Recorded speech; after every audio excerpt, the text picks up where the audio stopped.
Hey guys, we are going to start Unit 3 today, which is all about inverses and inverse trig functions. So we're first going to start with doing our parent functions for the inverse trig functions. And so your essential question is, what are the restricted range values of each inverse trig function? And we'll talk more about what that phrase restricted range means in a second. So the first thing we need to remember is how we find an inverse. So in order to find an inverse, all you have to do is switch your x and your y. You did this in Algebra 2. So for instance, if I wanted to find the inverse for y equals x cubed, I would just take this, and wherever I had an x, y, I'd put an x. Wherever I had an x, I'd put a y. And then I'd need to solve for y before I could graph. So I would have to take the cube root of both sides, and I would find out that y equals the cube root of x. So we're going to do the same thing today in order to find our new parent functions that are going to go with the inverse trig functions. Okay, the first one we're going to start with is our good old friend sine. So remember, when I'm finding sine, I'm going to go ahead and I need to figure out how to find the inverse. So I'm not just going to say divide both sides by sine, because that's not technically what's happening here. Sine is a function that's happening to x. It's an operation. So in order to find the inverse, it's kind of like what we did when we were doing the plug it in values in your calculator. If they gave you like 0.337 or something like that, and they wanted you to find the theta, you typed in second sine. And in order to get that notation, we're going to have inverse sine.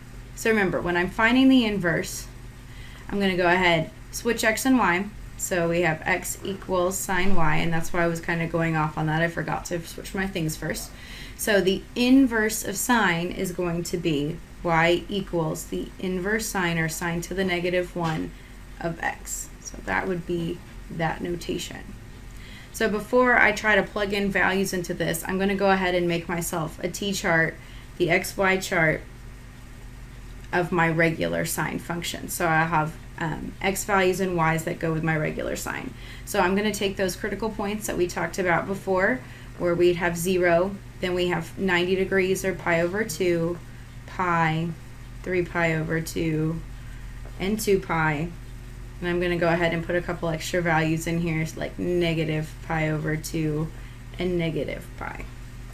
Okay, so now I'm just going to write down what those critical values were. Remember, sine starts at a middle point, so the sine of 0 is 0. It would go up to a high point of 1, come back down to 0. The sine of 3 pi over 2 would just be -1, and then all the way back around to 2 pi is 0. If I was going the opposite direction, remember, negative pi over 2, the sign of that is going to be -1 as well, and then negative pi is 0. So just like with the equation, to flip-flop x and y, that's all you got to do in order to figure out what your inverse is. So you're just going to switch your x and y values for your new inverse function. So this guy's going to be my inverse function, and my new x's, if you notice, are all a form of 0 or 1 or -1. And then I'm just going to write that y value, or well, the x value that used to go with it, and that's my new y. So 1 goes with pi over 2, 0 goes with pi, and so on and so forth. So now what I'm going to do is go ahead and plot those on a coordinate grid. So if you notice here, kind of funny, interesting point is my x's are only going to be -1 or 0 or 1.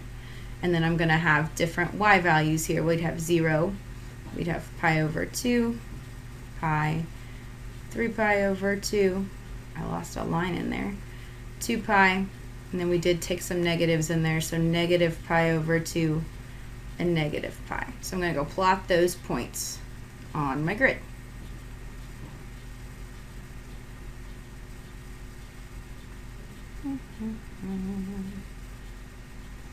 This is just exhilarating, I know.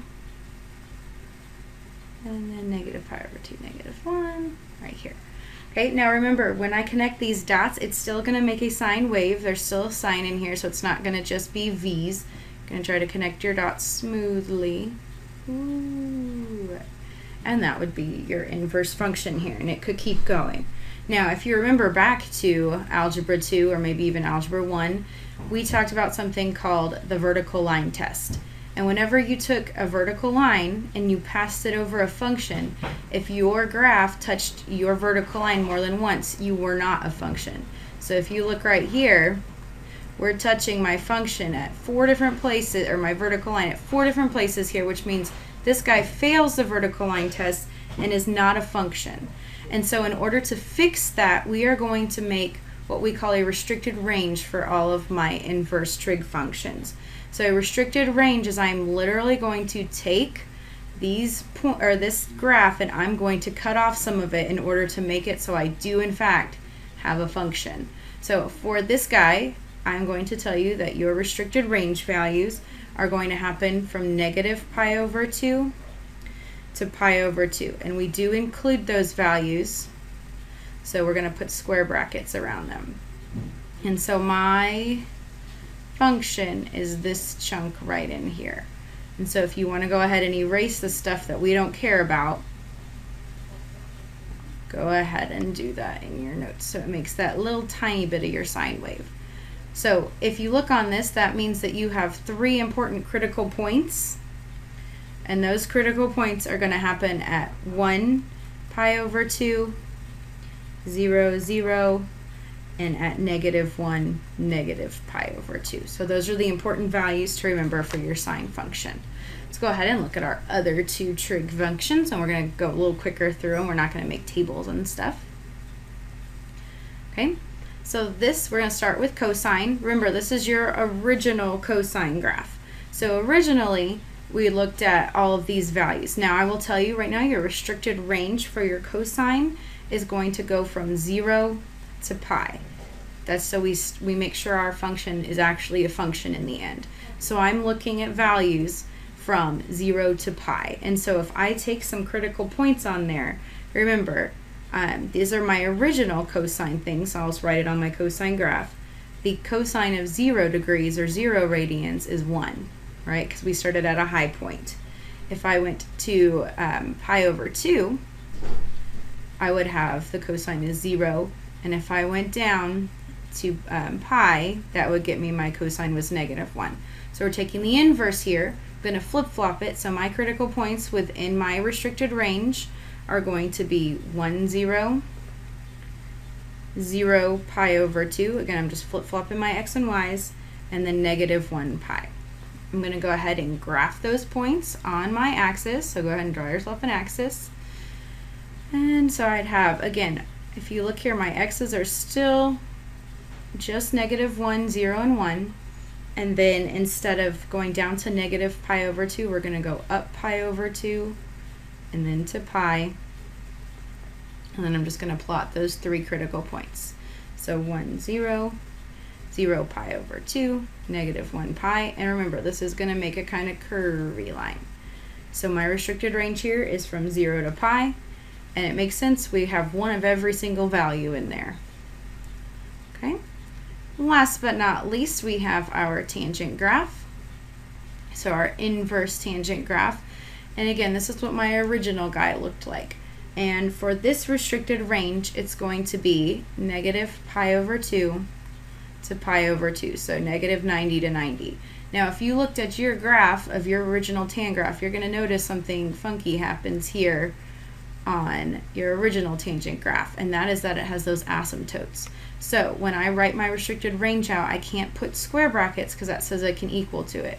Here I can only put these swirly brackets, whatever, curved brackets, parentheses in fact, because that's going to denote that we have an asymptote at those 2 points. Okay, so again, if I take some of those critical values off of my graph, I can find those points. So the one we always know is we know that 0, 0. And then for the other guys, we just went up 90 and then we went down 90 and we were like, we're good. But for this one, remember, those asymptotes are happening at 90. There are other critical points within this because the period is smaller. So one of them is going to happen up here at in between 0 and pi over 2, so pi over 4. And that's going to be at pi over 4, 1. And then down here at negative pi over 4, again, those are within our restricted range. and that'll be at -1. So if I take those values and I flip-flop them, 0, 0, oh, these are my critical points, by the way. 0, 0 flips the same way. We're going to have 1 and then positive pi over 4, and then -1, negative pi over 4. I'm going to go ahead and take those points and plot them. So again, you notice my x's are still just going from -1, 0, 1. And then I have pi over 4, and then negative pi over 4. Okay, so I'm going to plot those 3 points. So we have 0, 0, 1 pi over 4, -1 pi over 4. Now the important part of this is that we talked about our restricted range being from negative pi over 2 to pi over 2. So if I put those on my graph, just like on the original tangent graph, these are going to be asymptotes. So you're going to have asymptotes, horizontal ones, not vertical ones because we flip-flopped them, at pi over 2 and negative pi over 2. And so those can be considered important points on your graph as well. So a horizontal asymptote is going to happen at x equals negative pi over 2 and at x equals positive pi over 2. There's 2 asymptotes on this graph. So when I draw it, I'm going to get really, really close to that, but never ever touch it. And so as my graph approaches, the x's approach positive infinity, they get bigger and bigger. My graph is getting really, really close to pi over 2, it just can't ever touch. Same deal in the negative direction. It's getting really, really close to negative pi over 2, it just can't touch that, okay? And remember, if you were to take an inverse function, all it does is it flips it over that line, y equals x, just as a reminder. So if I looked at this compared to my original graph, it would just be that flip over y equals x. That's all I've got for you today. In class tomorrow, we will talk about the inverses of the reciprocal trig functions, which get a little bit more tricky.